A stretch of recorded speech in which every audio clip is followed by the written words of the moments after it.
Hello guys and welcome back to Best Car Picks. നമുക്കറിയാം Thar rocks 2024 ഓഗസ്റ്റിനാണ് ഇന്ത്യയിൽ launch ചെയ്തത്. പക്ഷേ ലോഞ്ച് ചെയ്ത സമയത്ത് തന്നെ അത്യാവശ്യം നല്ലൊരു ഹിറ്റായിരുന്നു ഈ വാഹനം. ആ സമയത്ത് നമുക്ക് 3 ഡോർ താർ ഉണ്ടായിരുന്നതിന് ആൾക്കാർക്ക് ഒരുപാട് കംപ്ലയിൻറ്റ് ഉണ്ടായിരുന്നു. അതായത് ആകെപ്പാടെ 3 ഡോറേ ഉള്ളൂ, ബാക്കിലോട്ട് കയറാൻ പാടാണ്, ബാക്കിൽ സ്പേസ് കുറവാണ്, പിന്നെ അത് കുറച്ചധികം ഓഫ് റോഡ് സ്പെക്ക് പോലത്തെ ഒരു വണ്ടിയായിരുന്നു. നമുക്ക് ഒരുപാട് ഫീച്ചേഴ്സ് ഇല്ല, കുറച്ച് മിനിമലാണ്. 2020 ആ വണ്ടി വന്ന സമയത്ത് പഴയ താർ വെച്ച് കമ്പയർ ചെയ്യുമ്പോൾ വളരെ ബെറ്റർ ആയിരുന്നു. പക്ഷേ ഇപ്പോഴത്തെ ഒരു സാഹചര്യമൊക്കെ വെച്ച് നോക്കുകയാണെങ്കിൽ, ഓർ 2024 സാഹചര്യമൊക്കെ വെച്ച് നോക്കുകയാണെങ്കിൽ കുറച്ച് ഔട്ട്ഡേറ്റഡ് ആണെന്ന് വരുമായിരുന്നു. പിന്നെ താർ എടുക്കുന്ന ആൾക്കാർ കൂടുതലും ആ ഒരു മാച്ചോ ഫീലിനും റോഡ് പ്രസൻസിനൊക്കെ വേണ്ടിയാണല്ലോ എടുക്കുന്നത്. അല്ലാതെ ഡെയിലി താരെടുത്ത് ഓഫ് റോഡ് പോകുന്ന അതിൻ്റെ അകത്തൊരു ചിലപ്പോൾ 5% ആൾക്കാരുണ്ടായിരിക്കും. അത്രയും പോലും ഉണ്ടെന്ന് എനിക്ക് തോന്നുന്നില്ല. മിക്ക ആൾക്കാരും താരെടുത്ത് ഹൈവേ കൂടെ പോവുക, ടൗണിൽ കൂടെ ഓടിച്ചെടുക്കുക, ഓട്ടോമാറ്റിക് അങ്ങനെയൊക്കെയാണ് കൂടുതൽ ആൾക്കാരും പ്രിഫർ ചെയ്തുകൊണ്ടിരുന്നത്. അങ്ങനെയാണ് മഹീന്ദ്ര നമ്മുടെ താർ റോക്സ് എന്ന് പറഞ്ഞാൽ അതിൻ്റെ ഒരു കൂടുതൽ പ്രാക്ടിക്കൽ ആയിട്ടുള്ള ഫീച്ചേഴ്സ് ഒരുപാടുള്ള കംഫർട്ടബിൾ ആയിട്ടുള്ള ഒരു സ്കോർപിയോൻ്റെ ഷാസിയിൽ വരുന്ന താർ റോക്സ് ലോഞ്ച് ചെയ്യുന്നത്. ഈ വണ്ടി ലോഞ്ച് ചെയ്തപ്പം താർ വെച്ച് കമ്പയർ ചെയ്യുമ്പോൾ എന്തായാലും വളരെ ബെറ്റർ ആയിരുന്നു. ഹാൻഡ്ലിംഗ് ബെറ്റർ ആയിരുന്നു, സ്റ്റെബിലിറ്റി ബെറ്റർ ആയിരുന്നു, പിന്നെ ഇതിൻ്റെ നമ്മുടെ സസ്പെൻഷൻ, അതായത് മൊത്തത്തിലുള്ള ഒരു കംഫർട്ട്, എല്ലാ സാധനങ്ങളും ബെറ്റർ ആയിരുന്നു. ഇപ്പോൾ ഇറക്കിയിട്ട് 1 വർഷം കഴിഞ്ഞിട്ടേ ഉള്ളൂ. സത്യം പറഞ്ഞ് 1.5 വർഷം എന്ന് പറയാം, 1.5 വർഷം ജസ്റ്റ് ആയിട്ടേ ഉള്ളൂ. പക്ഷേ താർ റോക്സിൻ്റെ ഇപ്പോൾ പുതിയൊരു മോഡൽ അവർ ടെസ്റ്റ് ചെയ്യുന്നുണ്ട്. ടെസ്റ്റ് ചെയ്യുന്നു എന്ന് പറഞ്ഞാൽ ഇതിൻ്റെ അകത്ത് ഡിസൈൻ വൈസ് ഒരുപാട് വ്യത്യാസമൊന്നും പ്രത്യേകിച്ച് കാണാനില്ല.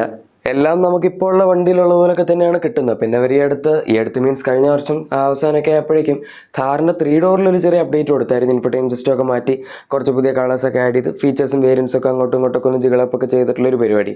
ഇനി അതിന് വേണ്ടിയാണോ ഇത് ടെസ്റ്റ് ചെയ്യുന്നതെന്ന് അറിയില്ല. അങ്ങനെ അവർ കുറച്ചാലും മറ്റേ താറ് മൊത്തം ക്യാമഫ്ലാജൊക്കെ ചെയ്ത് ടെസ്റ്റ് ചെയ്തതാണ്. അതിൻ്റെ റീസൺ ഇപ്പോഴും മനസ്സിലായിട്ടില്ല. കാരണം വളരെ മിനിമലായിട്ടുള്ള ചേഞ്ചസ് ഉണ്ടായിരുന്നുള്ളൂ. പക്ഷേ മഹീന്ദ്ര വണ്ടി ടെസ്റ്റ് ചെയ്യുമ്പം എപ്പോഴും മൊത്തം ക്യാമഫ്ലാജ് ഇങ്ങനെ അടിച്ചിട്ടിച്ച് ടെസ്റ്റ് ചെയ്തില്ലെങ്കിൽ അവർക്ക് എന്തോ ഒരു സമാധാനക്കുറവില്ല.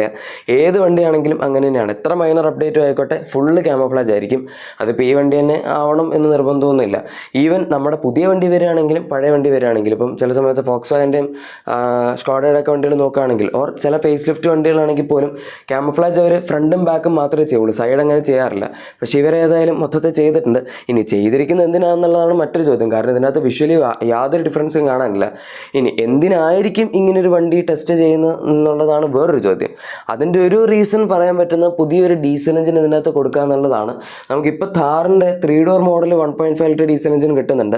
അതിൻ്റെ അകത്ത് സബ് 4 മീറ്റർ ആയതുകൊണ്ടുള്ള എല്ലാ ഗുണങ്ങളും ടാക്സിൻ്റെ ബെനിഫിറ്റും എല്ലാം കൂടെ വരുമ്പോഴേക്കും അതിന് നല്ല ഒരു ഡിഫറൻസ് വരും പ്രൈസിങ്ങിൻ്റെ കാര്യത്തിൽ. കാരണം അല്ലെങ്കിൽ കിട്ടുന്ന 2.2 ഡീസലും 2 ലിറ്റർ പെട്രോളും ആണ്.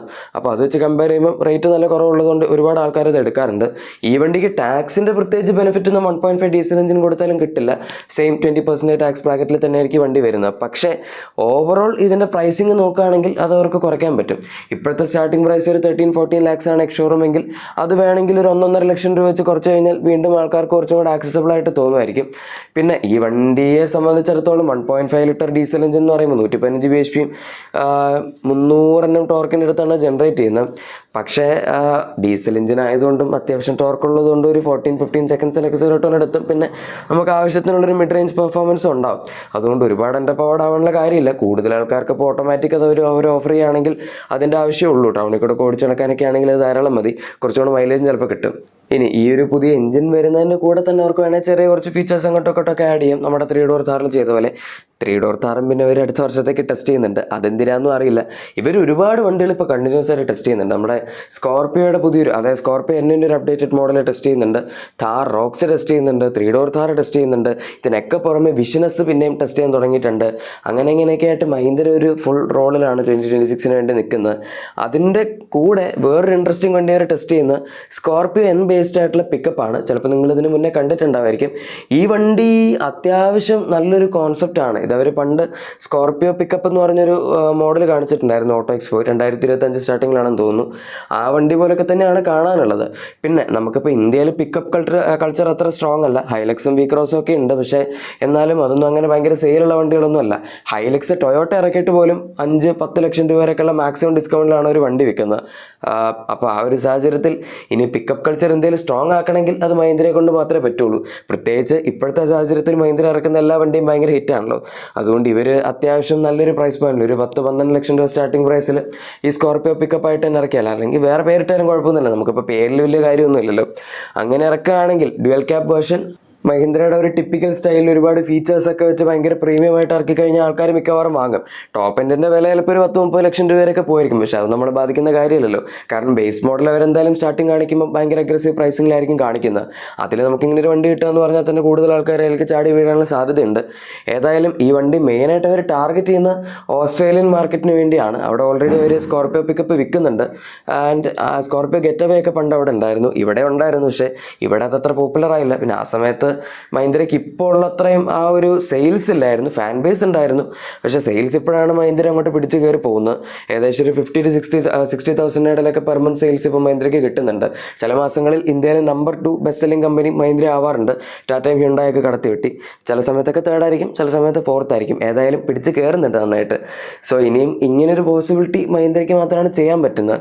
ഇതിനകത്ത് എഞ്ചിൻസ് ആയിട്ട് അവർ പറഞ്ഞിരിക്കുന്നത് ഇപ്പം നിലവിൽ ഡീസൽ മാത്രമേ ഉള്ളൂ, 2.2 ലിറ്റർ ഡീസൽ.